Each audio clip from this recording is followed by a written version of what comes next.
여러분이 지금부터 은퇴를 생각하면 좋겠습니다. 내일이 두려운 건요, 무엇도 대비하지 않았기 때문입니다. 보통의 월급쟁이를 위한 현실적인 인생 설계. 오늘 정리해드릴 책은요, 이것은 빠른 경제적 자유를 위한 책입니다. 저자 이의석님은요, 호기심 많은 재테크 크리에이터십니다. 여러 직장에서 다양한 커리어도 쌓았죠. 그러면서 13개의 금융 자격증도 함께 취득했다고 합니다. 지금은요, 금융, 재테크와 관련된 여러 글을 쓰시고 계시다고 합니다. 이 책은 프롤로그, 그리고 파트 1, 얼마를 모아야 조기 은퇴가 가능할까? 파트 2, 어떤 은퇴 상품이 인생의 무기가 될 것인가? 이렇게 구성이 되어 있습니다. 그럼요, 이제부터 각 파트의 핵심 내용을 제가 정리해 드리겠습니다. 먼저 프롤로그입니다. 로또처럼 이루어지는 조기 은퇴는 없으니까. 비 오는 날 출근하는 아내는 저자에게 이야기했다고 합니다. 이런 날은 출근하기 싫어. 카페에서 책을 읽고 싶어. 축 처진 어깨로 비를 뚫고 지하철역 속으로 사라져가는 아내의 뒷모습을 보면서요, 저자는 처음으로 은퇴에 대해서 진지하게 생각을 했다고 합니다. 먼저 저자는요, 파이어족이 되는 것이 현실적으로 가능한지 따져보기로 했어요. 국민연금공단 홈페이지에 들어가서 조기 은퇴를 하면 받게 될 연금액을 체크해 보기도 하고요. 투자용 계좌의 잔고와 수익률도 꼼꼼하게 따져보았죠. 그리고 결론에 이르렀습니다. 5년만 잘 준비하면 파이어족이 가능하겠는데? 지금 보시는 여러분은 저자가 정말 돈이 많다고 생각하시겠지만요, 의외로 적은 금액으로 은퇴 가능하다고 결론 내렸습니다. 앞으로 설명드릴게요. 이때 활용한 은퇴 플랜 B 계산기가 현재 이 책으로 나온 것입니다. 은퇴 자금을 정확히 계산하는 방법, 은퇴 관련 금융 상품을 효율적으로 활용하는 방법이 나오죠. 조기 은퇴를 하기 위해서는요, 얼마의 금액이 필요한지, 이게 바로 은퇴 필요 자금입니다. 그리고 그 돈을 만들기 위해 매년 얼마씩 모아야 하는지, 이게 매년 저축 금액이겠죠. 그리고 은퇴한 뒤에는 물가 상승률을 반영하여 매년 얼마씩 인출해 쓸 수 있는지, 이거는 은퇴 후 연생활비입니다. 이거를 따져보고요, 파이어족이 되기 위한 큰 그림을 그릴 수 있어야 합니다. 파트 1입니다. 그럼 얼마를 모아야 조기 은퇴가 가능할까? 저자는 TV에서요, 40대의 은퇴 부부를 봤습니다. 이들의 준비는 아래와 같았다고 해요. 40세부터 55세까지 일하면서 모아둔 돈만으로 생활이 가능하도록 준비했다. 그리고 55세부터 65세까지는 퇴직연금과 개인연금으로 생활할 수 있도록 준비했다. 그리고 65세 이후부터는 국민연금과 주택연금으로 생활을 계획을 했다. TV에서 본 40대 은퇴 부부는 이렇게 정리를 했다고 합니다. 우리도 가능할까라는 아내의 물음에 저자는 당연하지 라고 답했습니다. 당연할까요? 사실 은퇴 자체가 그리 대단한 일은 아닙니다. 사람은 살아가면서 누구나 한 번은 죽어요. 은퇴도 살아가면서 누구나 겪을 수밖에 없는 인생의 한 과정일 뿐이죠. 그렇기에 내가 바라는 은퇴 생활을 하기 위해서 지금부터 계획을 세우고 철저하게 준비를 해야 합니다. 은퇴 이후 자신이 어떤 생활을 하고 싶은지 머릿속으로 그려보기도 하고요. 자신이 과연 언제쯤 은퇴를 할 수 있을지도 한번 생각해 보는 것이죠. 그림 하나를 보여드릴게요. 언젠진 모르겠지만 이 시점에 돈을 버는 걸 멈추게 될 겁니다. 은퇴를 하는 거죠. 은퇴를 하기 위해서는요, 은퇴 시기에 부족한 자금, 이 부분을 우리는 돈 버는 이 소득 시기에 모아야 됩니다. 결국 이 체크한 부분 두 개가 같아야 되는 거예요. 더 많으면 좋고요. 만약 은퇴를 앞당기게 되면요, 더 많은 은퇴 자금을 더 짧은 시간에 모아야 한다는 부담이 생깁니다. 이것이 바로 조기 은퇴를 가볍게 생각해서는 안 되는 이유죠. 그럼 얼마가 필요할까요? 조기 은퇴를 하는데 필요한 은퇴 자금의 크기는요, 사람마다 다릅니다. 내 돈이 효율적으로 돈을 벌어오게 하기 위해서는요, 그 수단이 되는 금융상품을 이해하는 것이 필수예요. 국민연금만 하더라도 어떻게 납입하고 언제 연금을 개시하느냐에 따라서 연금액이 크게 달라지거든요. 퇴직연금을 어떻게 운용 지시하느냐에 따라서도 우리가 받게 될 연금액도 달라지고요. 알아야 돼요. 은퇴 관련 금융 상품을 명확하게 이해하고 있어야 이를 잘 활용해서 우리의 성공적인 은퇴에 요긴하게 써먹을 수 있거든요. 여러분이 조기 은퇴를 하기로 결심했다면요, 가장 먼저 해야 할 일은 은퇴를 위해 얼마의 돈이 필요한지 가늠하는 것입니다. 책에는요, 플랜 A와 플랜 B가 나와 있습니다. 각각 공유해 드릴게요. 먼저 플랜 A입니다. 공식 하나를 보여드릴게요. 결국에 저자는요, 실현 가능 수익을 5%라고 봤어요. 연 수익률을. 그리고 우리가 1년에 필요한 금액이 5천만 원이라고 해봅시다. 그러면 우리에게는 10억 원이라는 은퇴 필요 자금이 필요합니다. 이 10억 원이란 돈을 매년 5%의 수익을 내면 5천만 원의 수익금을 얻을 수 있어요. 이걸로 생활하는 거예요. 이거는 각기 다른 수익률과 은퇴 생활비에 따른 표입니다. 예를 들어 3천만 원이 필요합니다. 그럼 연수익률을 4% 하려면 7억 5천이 필요하고, 연수익률 5%씩 내면 6억이 필요합니다. 연수익률을 10% 내는 능력자가 있으면 겨우 3억 원만으로도 은퇴를 할 수 있는 거예요. 근데 내가 만약에 1년에 5천만 원을 쓴다. 그리고 1년에 4% 수익을 낸다. 그럼 12억 5천만 원이 필요합니다. 그런데 수익률을 10%까지 늘릴 수 있다. 그러면은 5천만 원을 써도 5억이면 충분합니다. 결국에 은퇴 필요 자금은요, 은퇴 생활비에 비례하고 수익률에는 반비례하는 거예요. 은퇴 생활비가 많으면 많을수록 은퇴 필요 자금은 많이 필요하고, 연마다 수익률이 높을수록 은퇴 필요 자금은 적게 필요한 거예요. 하지만 이 계산에 주의할 점이 있습니다. 은퇴 생활비와 수익률이 조금만 달라져도 은퇴 필요 자금이 큰 폭으로 변한다는 거예요. 아까 표에서 보셨잖아요. 그래서 은퇴 생활비는 적정한 수준으로 정하는 게 좋습니다. 너무 낮게 설정하면 은퇴 후 생활의 질이 떨어질 우려가 있죠. 예를 들어 1년에 2천만 원 쓴다고 해보세요. 평소에 한 달에 500만 원 이상 쓰던 사람이 은퇴하고 이렇게 쓴다면 아주 생활의 질이 떨어지겠죠. 은퇴 생활비를 정하는 방법은요, 은퇴 생활을 미리 예측하여 어느 정도 생활비를 지출하게 될지 산출해 보는 거예요. 예측해 보는 거예요. 식재료비, 외식비, 여가비, 자기계발비, 개인 용돈 등이 있겠죠. 나가는 돈이. 이 방법, 플랜 A는 은퇴 후의 생활을 미리 그려보며 구체적인 금액까지 계획할 수 있다는 점에서 가장 합리적이고 정확한 방법입니다. 생활비 계산이 어렵다면 이 두 가지 방법을 쓸 수 있어요. 보수적으로 현재 생활비의 70%를 곱해서 그게 은퇴 후의 생활비라고 하는 방법이 있고요. 아니면 통계 자료를 참고하는 방법이 있어요. 통계 자료를 보면 노후 최소 생활비가 얼마냐면요, 198만 원입니다. 근데 적정 노후 생활비도 있어요. 부부 기준 277만 원이죠. 한 80만 원 정도가 차이 나네요.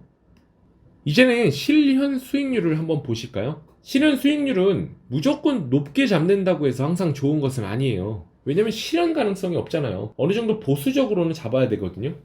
아까 이거 표 보여드렸잖아요. 수익률이 막 10%씩 내면은 내가 1년에 3천만 원만 쓰면 3억이면은 은퇴할 수 있잖아요. 근데 10%의 수익률을 기대하고 3억 원으로 조기 은퇴를 했는데 10%의 수익률이 한 번이라도 깨지면 은퇴 생활이 돌아가지 않게 됩니다. 또 너무 낮게 잡아도 안 돼요. 만약에 너무 낮게 4%로 잡으면 굉장히 큰 금액이 필요합니다. 은퇴 필요 자금이 매우 커지기에 영원히 은퇴를 하지 못하는 경우도 생길 수가 있어요. 결국에 우리는요, 실현 가능한 수익률을 적용해야 합니다. 적절한 수익률을 얻으려면 투자는 피할 수 없는 과정인 거죠. 투자를 해야 이런 수익률을 낼 수 있습니다. 예금이자 적금이자의 수익률로 은퇴하려면 필요 자금이 너무 크게 필요해요. 그래서 그거보다 좀 더 나은 투자가 필요한 거죠.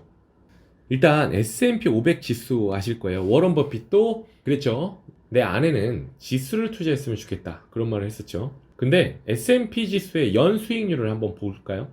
되게 달라요. 85년도는 연에 26%지만 20년도에는 마이너스 10%예요. 22년은 마이너스 23%고 11년도는 0%예요. 연 수익률이. 22년도는 마이너스 19%인데 19년도는 28%였죠. 은퇴 자금을 운용하려면 안정성이 가장 중요하거든요. 근데 보신 바와 같이 주식 투자는 변동성이 너무 커요. 그렇다고 주식 투자를 피할 필요는 없어요. 왜냐면 우리에게는 이 변동성을 줄일 수 있는 강력한 무기인 장기 투자가 있거든요. 자, S&P 지수의 20년 연 복리 수익률을 보시죠. 1985년부터 2004년도까지의 총 수익률은 62%입니다. 연평균 10%죠. 23년도에서 22년까지는요, 총 수익률이 330%입니다. 연 복리 수익률은 7%입니다. 결국 평균적으로 6.79%의 연 복리 수익률을 띄고 있습니다. 장기 투자하면요. 이 표는요, 앞서 S&P 지수의 데이터를 이용해서 20년 동안 장기 투자를 했을 때의 성과를 정리한 것입니다. 1985년부터 2004년도까지 투자했다면 연복리 수익률은 10.42예요. 물론 성과가 저조한 연도도 있었지만 장기 투자를 하면요, 변동성이 크게 줄어든다는 것을 우리는 알 수가 있었죠. 결국에 은퇴 필요 자금의 실현 수익률은요, 물가 상승률보다 일정 수준 높은 수익률을 얻을 수 있어야 돼요. 물가 상승률보다는 높아야 되는 거예요. 대략 6에서 9% 정도의 범위에서 실현 가능한 수익률을 정한다면 큰 무리는 없을 듯 합니다. 추천 포트폴리오가 하나 있는데 이따 공유 드릴게요. 결론적으로 플랜 A의 은퇴 공식은 아래와 같이 정리됩니다. 수익률 빼기 물가 상승률 분의 필요 생활비, 그게 은퇴 필요 자금입니다. 계산을 해보죠. 5천만 원입니다. 필요 생활비 1년에. 그리고 1년에 제가 낼 수 있는 수익률은 7%, 그리고 물가 상승률은 3%라고 치죠. 그러면은 은퇴의 필요 자금이 얼마입니까? 요게 100분의 4고 이거를 5천 나누니까 4분의 이렇게 되고 12억 5천이네요. 플랜 B입니다. 플랜 A를 공유 드렸으니까 플랜 B를 공유 드릴게요. 플랜 A가 은퇴 필요 자금이 조금 막연하게 컸다면요, 플랜 B의 공식을 보면 조금 마음이 놓이실 겁니다. 하나의 요소가 더 추가되거든요. 플랜 A의 방식대로 은퇴 필요 자금을 계산한다면 우리가 언제 죽을지는 고려할 필요가 전혀 없어요. 은퇴 자산이 줄어들지 않고 영구적으로 유지되는 것을 전제로 했으니까요, 플랜 A가. 근데 이제부터는요, 은퇴 필요 자금을 계산할 때 우리의 사망 시기까지 염두에 두어야 합니다. 플랜 A처럼 재산을 영구히 유지하는 것이 아니라요, 플랜 B에서는요, 우리가 사망하는 시점에 우리 재산을 영원에 가깝도록 만들 생각이거든요. 그 이유는 지금 당장 우리에게 필요한 은퇴 자금의 액수를 줄이고 은퇴 시기를 앞당기기 위해서예요. 40세의 현재 1년 생활비가 3천만 원이고 물가 상승률이 2%라고 가정한다면요, 아래와 같이 자금을 운용할 수 있습니다. 은퇴 자산이 만약에 6억 5천이다. 그럼 생활비를 빼요. 그러면은 돈이 남잖아요. 이거를 7% 수익률이 되는 투자처에 투자를 하면 이 45세 연말의 은퇴 자금은 6억 6,844만 원이 되고요. 이게 내년으로 넘어갑니다. 내년으로 넘어가고 또 생활비를 쓰고 남는 금액을 1년 동안 7%의 수익률로 운영한다면 46세의 연말 자금은 6억 7,908만 원이 되죠. 아까 40세에 3천만 원이었잖아요, 생활비가. 왜 근데 45세에 3,300만 원으로 늘어났냐? 물가 인상률이 2%로 가정했을 때 이게 적용이 돼서 그래요. 5년 동안 3,000에 곱하기 1.02 곱해지고 이걸 5승한 거죠. 그래서 생활비가 이렇게 늘어난 겁니다. 매년 늘겠죠, 2%씩. 이거를 99세까지 돈다고 가정하면 아래와 같아요. 45세 때 은퇴 자금이 6억 5천으로 은퇴했다 치면 물가 상승률을 반영한 연 생활비는 3,300만 원이고 여기서 빼면 6억 2,400만 원이 남습니다. 그러면 이거를 우리는 7% 수익률을 냈어요, 투자를 해서. 그러면 기말 은퇴 자금은 6억 6,800이 되는 거예요. 이런 식으로 이게 넘어가고 열로 또 이게 넘어가고 생활비는 2%씩 계속 매년 오르는 거예요. 이런 식으로 쭉 계속 쓰다 보면 68세에 남는 금액은 8억 8,100이고 이걸 또 99세까지 계속 쓴다면요, 결국에 이렇게 정리가 됩니다. 99세 때는 은퇴자금에서 연 생활비를 빼면 이제 빵원에 가까운 금액이 남는 거죠. 99세에 0원에 가까운 돈이 되는 거예요. 결국 플랜 B대로 은퇴하기 위해서는요, 45세 시점에 6억 5,784만 원의 은퇴자금이 있으면 됩니다. 플랜 A보다는 훨씬 작죠. 따라서 우리가 40세라면 5년 동안 6억 5,783만 원을 모으면 은퇴할 수 있는 거예요. 자, 근데 이 금액도 많죠. 하나의 요소를 더 더합시다. 목표를 정했으니까 이제 은퇴 자산을 파헤쳐야 합니다. 은퇴 자산을 구분하면 아래와 같아요. 은퇴 자산은 국민연금이 있고요. 그리고 국민연금을 제외한 전부가 있어요. 우리가 그동안 이것만 계산했어요. 근데 국민연금을 이제부터 넣어봅시다. 국민연금을 반영하면 플랜 B에 아래와 같이 추가가 됩니다. 그림 보시죠. 국민연금이 아닌 우리 자산으로 계속 사는 게 아니라 국민연금이 개시되는 65세부터 국민연금을 받으면 금액이 더 적게 필요한 거예요. 왜냐면 부족한 생활비는 국민연금이 보충하기 때문이에요. 결국에 국민연금까지 감안하면 우리가 은퇴 시점까지 준비해야 할 은퇴 필요 자금은 더 줄어들게 됩니다.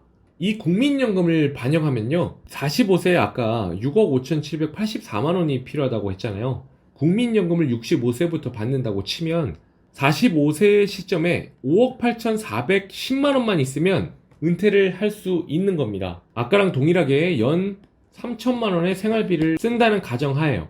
이제 표를 하나 보여드릴 건데 아까 표와는 65세부터 다를 겁니다. 쭉 똑같습니다. 똑같아요. 생활비 쓰고 남는 금액이 다음 연도로 넘어가고 하는데 여기 65세부터 필요 자금이 줄어듭니다. 왜냐면 나머지 1,000만 원을 국민연금으로 받기 때문이에요.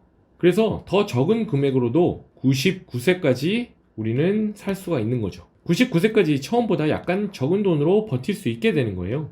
자, 그럼 여기에 한 가지만 더 추가해 보겠습니다. 은퇴 시점에 우리가 아까 5억 8,410만 원이 필요하다고 했잖아요. 이를 그럼 현재 시점으로 환산했을 때 필요한 금액은 얼마일까요?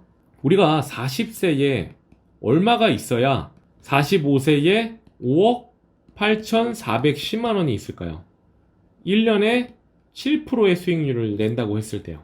답은 4억 1,646만 원입니다. 매년 7%의 수익률이라고 했을 때요. 이렇게 계산이 되는 거죠. 왜냐면 4억 1,646만 원에 1.07이 40세에서 45세가 됐으니까 5번이 곱해지면 5억 8,400만 원이 되는 거니까요.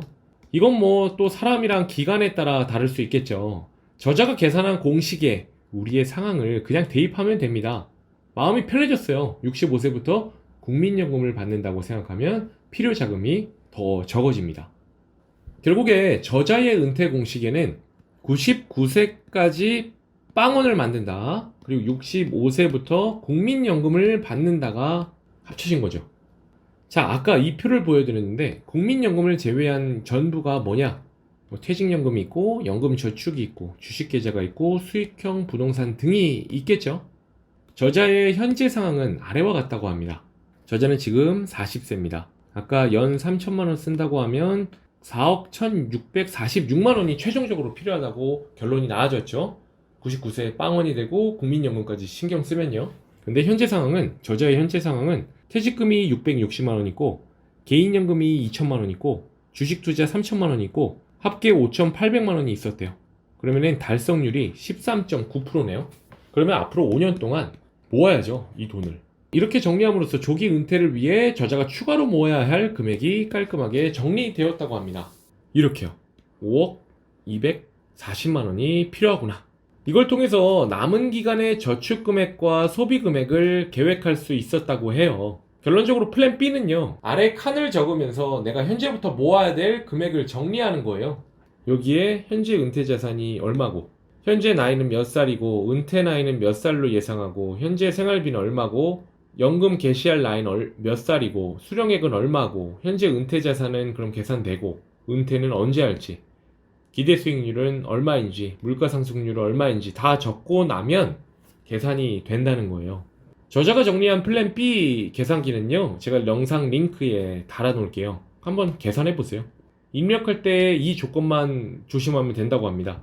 희망 은퇴 나이가 현재 나이보다 많아야 되고요. 은퇴 후의 생활비는 연 단위로 입력하면 됩니다. 그리고 기대 수익률이 물가 상승률보다 커야 합니다. 그리고 아까 중간중간에 수령연금에 대해서 나오잖아요. 그거는 국민연금 사이트에서 조회가 가능해요. 네이버에 국민연금이라고 검색하면 사이트가 하나 들어가지고요. 여기에 내 연금 알아보기 클릭하고 그리고 조회해보면 됩니다. 개인 서비스에 예상 연금액 조회가 나오거든요. 홈페이지에서 개인 서비스 조회, 가입 내역 예상연금 조회 하면은 예상연금이 조회됩니다. 한번 해보시는 거 추천드려요. 내가 언제부터 받을지만 결정이 되면 얼마가 나오는지 나오거든요. 만약에 60세까지 납부하지 않을 상황이라면 상세 조건 변경이 가능합니다. 이렇게 천천히 보시고 이렇게 조건 설정 및 소득 입력을 다 바꿀 수 있거든요. 이렇게 바꾸면 되니까요. 한번 바꿔보시고 내 상황에 맞게 입력을 해서 내가 얼마를 받을 수 있는지 한번 조사해 보세요. 조금 어려웠습니다. 파트 1은 조금 어려웠어요. 그냥 이런 게 있다. 그냥 만약에 내가 45세에 은퇴를 할 경우에 연 3천만 원 쓴다면 이 정도 필요하구나 라고 알아도 되고요. 그리고 99세까지 빵원을 만들 계획과 65세에 연금을 받으면 필요 은퇴 자금이 좀 줄어드는구나. 이 정도 아시면 될 것 같아요. 자, 파트 2는요. 어떤 은퇴 상품이 인생 무기가 될 것인가 입니다. 여기는 은퇴 상품들이 나와요. 뭐 DC형, DB형 이런 거 나오니까 도움이 되실 겁니다. 은퇴해서 소득이 없는데 왜 굳이 국민연금을 계속 내려고 하는 거야? 라는 아내의 물음에 저자는 대답합니다. 은퇴를 준비하는 모든 수단 가운데 국민연금만큼 강력한 게 없다고요. 국민연금이 강력한 이유 3가지는 아래와 같습니다. 첫 번째, 연금액이 매년 물가상승률을 반영하여 상승한다는 점입니다. 국민연금 수령액 인상률입니다. 국민연금이 유일하게 물가상승률을 반영하는 연금 상품이에요. 두 번째 이유는요, 종신연금이라는 점입니다. 죽을 때까지 연금을 계속 준다는 말이죠. 세 번째 이유는요, 연금 지급률이 높다는 점입니다. 연금 보험과 비교해도요, 월등한 지급률이에요. 하나의 사례가 나오는데요, 납입기간이 10년인 두 개의 상품이 있습니다. 연금보험과 국민연금. 월 보험료는 25만원, 국민연금도 25만 2천원이었어요. 납입기간도 10년으로 동일했어요. 근데 연금액이 차이가 많이 납니다. 연금보험은 15만원, 국민연금은 28만 8천원. 그러면 2%씩 반영되는 물가 인상률을 반영했을 때 65세 기준으로는 연금보험은 그대로입니다. 근데 국민연금은 물가 인상률을 반영한다고 했잖아요. 38만 8천원입니다. 국민연금 공단 계산에 따르면요, 국민연금 기금은 2057년에 고갈될 것이라고 합니다. 이러한 계산 결과는 현재의 보험료율이나 경제 성장률, 평균 수명, 출산율 등을 바탕으로 도출이 되었어요. 또 현재 저출산과 고령화 이슈로 인하여 더 빠르게 고갈될 수도 있습니다. 하지만 저자는 말해요. 나라에서 연금이 고갈되는 것을 마냥 보고만 있지는 않을 것이라고요. 어떤 방식으로든 국민연금 제도를 개편할 것이에요. 사실 이거는 지켜볼 일이에요. 저자는 국민연금을 긍정적으로 보고 있다고 하네요. 국민연금 좀 더 알아보시죠. 국민연금 가입자 종류가 있습니다. 사업장 가입자 회사원이 있고요. 지역 가입자도 있어요. 자영업자들. 그리고 임의 가입자도 있습니다. 가정주부 분들이 있겠죠? 이미 계속 가입자도 있어요. 60세 이상인 분들. 60세부터 받을 수 있는데 나는 지금 안 받을 거야, 나중에 받을 거야 라는 분들이죠. 국민연금 보험료는요, 기본적으로 소득의 9%예요. 지금 국민연금 내는 거 보면은 소득의 9%를 아마 내고 계실 거예요. 가입자 종류에 따라서 내용은 조금씩 다르겠죠. 사업장 가입자, 회사원들은 소득의 9%에 해당하는 금액을 본인과 회사에서 절반씩 부담합니다. 본인 4.5, 회사 4.5씩 내고 있는 거예요. 근데 지역가입자는 본인이 다 내고 있고요. 9%를. 이들은 의무가입자죠. 임의가입자, 아까 가정주부분들이 있었죠? 임의가입자들은요, 내야 하는 보험료를 본인이 선택해야 돼요. 기준 소득액을 100만원에서 590만원까지 선택할 수 있어요. 이에 9%를 각각 계산하면 100만원의 9%는 9만원, 590만원의 9%는 53만 1000원이죠. 이 사이를 고를 수 있는 거예요. 23년 7월 기준입니다. 그래서 플랜 B의 은퇴 계산식에서는 저자는 최소 비용인 9만원을 국민연금 비용으로 계산한 거예요. 아까 45세에 은퇴한다고 했으면 계속 월마다 9만원씩 내는 걸로 계산했어요. 가입자별 국민연금 보험료를 정리하면 아래와 같습니다. 아까 설명한 그대로죠. 또요, 연금보험료 있죠? 이거를 10년 이상 납부한 가입자에게만 노령연금을 줍니다. 가입기간이 10년이 안 되면요, 60세가 될 때까지 기다렸다가 반환 일시금으로 받을 수도 있어요. 물론 10년 가입자들도요, 한 번에 받을 수 있습니다. 근데 저자는요, 반환 일시금보다는 노령연금을 추천한다고 합니다. 연금의 세 가지 장점 때문이에요. 아까 말씀드렸죠? 물가 상승률을 반영한다, 종신연금이다, 높은 지급률을 가지고 있다. 연금을 많이 받기 위해서 가장 중요한 단 한 가지, 바로 가입 기간을 늘리는 것입니다. 보험료를 최저 수준 9만 원이죠. 이거로 내더라도요, 우선 가입 기간을 최대한으로 늘려야 돼요. 그러기 위해선 은퇴 후에도 이미 가입을 신청해서 국민연금을 계속 납부해야 합니다. 아까 45세에 은퇴한다고 했잖아요. 그럼 이 이후에도 60세까지 계속 국민연금을 납입하는 거예요. 여력이 되면 많이 내고, 여력이 안 되면 최소 9만 원이라도요. 60세 이후부터는요, 이미 계속 가입을 신청할 수 있어요. 60세부터 5년간 이미 계속 가입을 해서 가입 기간을 또 5년 늘릴 수 있는 거예요, 최대. 또 노령연금도 연기할 수 있어요. 노령연금 수급자는 희망하는 경우 최대 5년 동안 연금 지급을 연기할 수 있습니다. 이때 중요한 점은요, 지급 연기를 신청하면 연기된 매 1년당 7.2%씩 연금액을 가산해 준다는 것이에요. 만약에 연금 수급을 5년 연기한다면 36%의 금액이 가산되는 거죠. 어마어마하죠.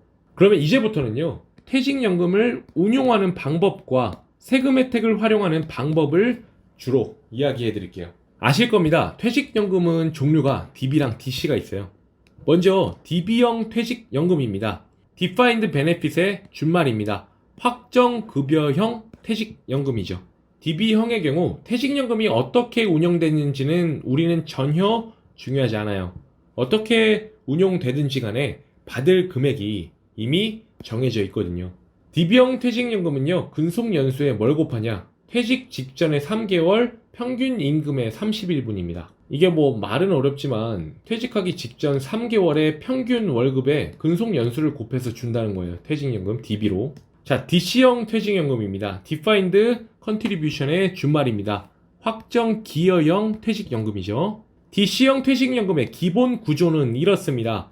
회사가 직원들에게 개별 퇴직연금 계좌를 부여하고요, 그 계좌에 일정한 퇴직연금 부담금을 정기적으로 입금합니다. 직원들은 이 계좌를 직접 운용할 수 있어요. 그래서 DC형 부담금은요, 연간 임금 총액을 12로 나눈 게 들어옵니다. 그러니까 월 말에 한 12월 말에 월급을 한 번 더 받는다고 생각하면 돼요. 1년 근무했을 때 한 달치 월급 정도를 적립해 준다고 생각하면 되는 거예요. 예를 들어 볼게요. 사원 5년, 대리 5년, 과장 5년 근무해서 총 15년 근무 후에 퇴사했다고 해요. 그럼 이 과장의 DB형, DC형 퇴직금은 각각 얼마일까요? DB부터 계산해 볼까요? DB는 근속연수 일단 15년이죠. 15 곱하기 퇴직 직전 3개월 평균 임금의 31분. 그러니까 결국에 퇴직 직전의 월급 450만원을 곱하면 총 6,750만원이 퇴직연금입니다. DB형 퇴직연금이죠. DC형은 매년 받는다고 했죠. 이때는 매년 250만원씩 5년을 받았고, 이때는 매년 350만원씩 받았고, 이때는 매년 450만원씩 받았어요. 그래서 250 곱하기 5, 350 곱하기 5, 450 곱하기 5를 다 더한 게 DC형 퇴직연금이겠죠? 그럼 총 5,250만원입니다. 따지고 보면 금액적으로는 DB가 훨씬 높아요.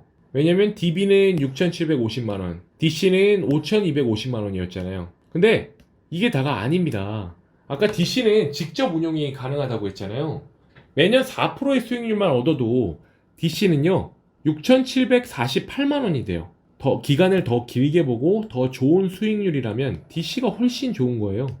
그럼 어떤 걸 선택하면 좋을까요? 만약에 임금 상승률이 운용 수익률보다 크다면 DB형 퇴직연금을 선택하는 게 좋아요. 하지만 반대라면 DC형을 선택하는 게 맞습니다. 아까 S&P 500 지수에만 투자해도 평균 수익률이 10%였거든요. 제가 1년에 연봉 인상률을 보면 10%가 되는 건 정말 드물거든요. 고가를 정말 잘 받았을 때만 10%니까 차라리 저는 DC형으로 바꿔가지고 계속 투자하고 있어요. 근데 저자는 책에서는 말하는 거 보니까 운용 수익률이 4%로 되게 보수적으로 잡은 거예요. 그래도 DC를 추천한다고 저자는 얘기하고 있죠. 근데 만약에 나스닥 100, S&P 500도 불안하다면, 그리고 연봉 인상률이 훨씬 높다면 DB를 투자하는 게 맞죠. 자, DB, DC를 봤으면 IRP도 한번 보죠. 이 IRP는요, 퇴직연금 계좌의 일종이에요. 인디비주얼 리타이얼 펜션의 준말인데 개인형 퇴직연금입니다. 개인이 따로 가입하는 퇴직연금 계좌라고 생각하면 돼요. IRP 계좌는요, 개인이 이직하거나 퇴직할 때 퇴직급여를 이전하여 나중에 연금으로 받을 수 있도록 만들어진 상품이에요. 결국에 통합적으로 퇴직급여를 관리할 수 있는 계좌입니다. 표를 하나 보시죠. 직장 1에서 DB나 DC로 운영하다가 이직을 했어요. 그럼 이 퇴직금은 다 IRP 계좌로 넣었겠죠. 그리고 직장을 옮겨 직장 2에서 DB나 DC로 운영하다가 또 퇴직을 합니다. 이직을 해요. 그럼 이 퇴직금도 IRP 계좌로 들어가게 되고, 직장 3도 퇴사할 때 IRP 계좌로 계속 퇴직금이 모이게 되는 계좌라고 보시면 되는 거예요. 그리고 55세부터 이 IRP 계좌에 쌓인 금액을 연금으로 수령이 가능하고요. 근데 IRP나 DC를 운영할 때에 기억해야 될 한 가지 규칙이 있습니다. 위험자산으로 분류되는 상품에는요, 70% 이상 투자할 수 없어요. 규칙이에요. 그래서 보통 이 30%는요, 채권을 삽니다. 채권. S&P 500이나 나스닥 100 지수도요, 70% 이상 못 삽니다. 책에 나온 예시는 아래와 같아요. 이런 ETF를 70%로 사고 이런 ETF를 30%로 샀다 라고 저자는 얘기하고 있어요. 이거는 채권이죠. 그래서 30% 살 수 있고, 주식 ETF니까 70%까지만 살 수 있어요. 퇴직급여를 연금으로 받을 때 세금 혜택이 과세이연이에요. 과세이연이란 내야 할 세금을 지금 내지 않고 나중에 내는 것을 뜻합니다. 이게 아주 큰 혜택입니다. 회사를 그만두고 퇴직급여를 지급받을 때 우리는 퇴직소득세를 내야 돼요. 왜냐면 그 연도에 돈을 벌었으니까 소득세를 내는 게 당연하잖아요. 그런데 일시금으로 인출만 하지 않는다면, 그 계좌에 그대로 있다면 세금을 바로 떼어가지 않습니다. 우리가 연금을 받을 때까지 기다려줍니다. 이 기다려주는 게 바로 과세이연이라는 것입니다. 연금을 받을 때가 돼서야 세금을 내는 거예요. 그림을 하나 보시죠. 퇴직 시점에 세금이 차감되는 건, 만약에 퇴직연금 5천만 원을 45세에 뺐다, 계좌에서. 그러면 세금 150만 원을 그때 냅니다. 근데 이 5천만 원 퇴직금을 45세에 안 빼고 55세에 뺀다. 그러면은 과세 이연이 돼서 이때 내는 거예요. 이때. 빼는 시점에. 이때 150만 원을 빼는 거죠. 세금을. 단순히 세금을 내는 시점만 바뀌었을 뿐인데 결과에 차이가 있습니다. 과세 이연을 통해 150만 원의 추가 수익이 생겼습니다. 여기에 운용 수익에 대해 발생하는 세금, 이자소득세나 배당소득세 등이 과세이연 효과까지 반영한다면 그 차이는 더 커질 것입니다. 이게 무슨 말이냐면, 아까 45세에 찾아버리면 줄어든 금액으로 계속 복리를 태워가지고 55세에 찾는 거잖아요. 근데 결국에 이 복리를 많이 타려면 금액이 크면 좋잖아요. 이때 세금을 내는 것보단 이때 세금을 내는 게, 똑같은 세금을 내는 게, 이때는 계속 복리를 더 큰 금액으로 태울 수 있는 거예요. 세금을 안 내고 돌리니까. 이번에 공유드릴 내용은 세액공제입니다. 퇴직연금계좌 DC나 IRP에 개인적으로 추가 납입을 하면요, 연말정산을 할 때에 세액공제 혜택을 받을 수가 있어요. 최대 한도인 900만 원을 추가 납입할 경우에 무려 148만 5천 원, 16.5%죠? 이것까지 돌려받을 수 있습니다. 만약에 총 급여가 5,500만 원을 초과한다면 세액 공제율은 13.2%니까 참고해주세요. 정리하면 아래와 같습니다. 소득 수준에 따른 세액 공제 혜택, DC랑 IRP 연금 저축, 5,500만 원 이하면은, 이 한도는 똑같아요. 900만 원으로 16.5%까지 돼서 148만 5천 원이 되고, 5,500만 원이 초과되는 직장인이라면 13.2%만 공제되니까 118만 8천 원이 공제되죠. 이것도 아주 크죠. 그러니까 이런 은퇴자산을 투자하는 것이라면 손실에 대해서 좀 더 엄격한 기준을 적용해야 됩니다. 소중하잖아요. 우리가 그때부터 이제 찾았을 건데, 55세나 60세부터. 그래서 저자는 두 가지 투자 원칙을 제안해요. 은퇴자산의 투자 원칙. 첫 번째, 변동성을 줄여라. 이 원칙, 최대 낙폭을 줄여라. 그러면 변동성과 최대 낙폭을 줄이기 위해서는 어떻게 투자하면 될까요? 드디어 포트폴리오가 나옵니다. 정답은 의외로 간단합니다. 하나의 자산에 모든 돈을 몰빵하지 않고 나눠서 투자하면 돼요. 널리 알려진 자산 배분 전략 4가지를 요약하여 정리한 것입니다. 과거에 15년 동안 투자했을 때 백테스팅을 한 거죠. 결과를 정리한 표죠. 공유 드릴게요. 뭐 유대인 전략이 있어요. 미국 스파이, TLT, IYR을 3분의 1씩 투자했어요. 연복리 8%입니다. 변동성 11%, 최대 손실 마이너스 27%. 그러니까 이거를 공유 드릴 테니까 뭐 이런 포트폴리오가 있구나 해가지고 퇴직연금을 한번 운용해 보세요. 이제 뭐 각자의 성향에 맞게 조율해서 만드시면 됩니다. 여기서 중요한 건 분산입니다. 분산. 그리고 주기적인 리밸런싱도 필요합니다. 각 자산의 손익에 따라서 달라져 버린 투자 비율을 원래의 전략대로 다시 조정해 주는 것을 리밸런싱이라 합니다. 예를 들어 이런 거예요. 자산 1에 5천만원 투자하고 자산 2에 5천만원 투자했어요. 근데 1년 후에 자산 1이 커가지고 6천만원이 됐어요. 그리고 자산 2는 손실이 나가지고 4,700만원이 됐어요. 그럼 자산 1에서 자산 2로 옮겨서 동일한 비율을 유지하는 거예요. 다시. 그러니까 얘를 1대1의 비율로 다시 맞춰주는 게 리밸런싱인 거예요. 뭐 비율은 뭐 사람마다 다르겠죠. 상대적으로 많이 상승한 자산을 매도하고 상대적으로 하락한 자산을 매수하는 거예요. 비율을 유지하기 위해서요. 자, 에필로그입니다. 고생 많으셨어요. 내용이 길어가지고 하나하나 다 정리해드리냐고 시간이 오래 걸렸네요. 빠른 경제적 자유를 위한 타임라인. 그동안의 내용을 다시 한번 정리해드리겠습니다. 파이어족 3단계 프로세스는 은퇴 계획 단계, 은퇴 준비 단계, 그리고 은퇴 실행 단계로 나뉘어요. 우리가 파이어족이 되기 위해서는 위 그림과 같은 3단계의 과정을 거쳐야 합니다. 은퇴 계획 단계에서는요, 파이어족에 대한 전체적인 틀을 잡고 계획을 세우는 단계입니다. 은퇴 시점은 언제로 할지, 은퇴 후의 생활 지출은 어느 정도로 할지 미리 따져본 뒤에 조기 은퇴를 이루기 위해 얼마의 돈을 모아야 하는지, 은퇴 시기에 매년 얼마의 돈을 인출해서 써야 하는지 등의 계획을 세부적으로 그리고 현실적으로 수립하는 단계예요. 계획 단계에서는요, 앞으로 몇 년 동안 매년 얼마씩을 모아야 하고 몇 퍼센트의 수익률로 운용해야 하는지 결정을 마치셨다면 그 다음 단계인 은퇴 준비 단계로 돌입하면 됩니다. 은퇴 준비 단계는요, 말 그대로 성공적인 조기 은퇴를 위해서 필요한 은퇴 자금을 준비하는 단계예요. 은퇴 계획 단계에서 산출했던 매년 저축 금액을 모으는 시기인 것이죠. 은퇴 준비 단계는 실제로 돈을 모으는 단계입니다. 수입을 늘리고 지출은 줄이는 것을 동시에 해야 돼요. 동시에. 마지막은 은퇴 실행 단계입니다. 이때는 은퇴 자산의 수익률이 유지될 수 있도록 포트폴리오 관리를 계속 해나가야 합니다. 거창한 건 아닙니다. 짜두었던 포트폴리오 자산 배분 비중이 변하지 않도록 6개월이나 1년에 한 번씩 리밸런싱을 해주는 정도면 충분합니다. 아까 비율대로 계속 맞춰주는 거죠. 그리고 매년 초마다 한 해 동안 쓸 생활비를 따로 인출해서 지출 관리를 해야 합니다. 은퇴 계획 단계에 미리 짜두었던 연도별 은퇴 시나리오가 있습니다. 이에 맞게 매년 생활비를 적절하게 인출해야 하는 것이죠. 그리고 이제 준비가 완료돼서 은퇴를 하면 마음껏 즐기시면 됩니다. 버킷리스트를 실행하는 등 보람차게 인생을 즐기는 거예요. 파이어족 준비를 시작했다고 해서 눈에 띄는 변화가 그 즉시 생기는 것은 아닙니다. 하지만 목표만 뚜렷하다면 빠르지는 않아도 꾸준히 차근차근 그 방향을 향해서 한 발짝씩 나아갈 수 있다고 생각합니다.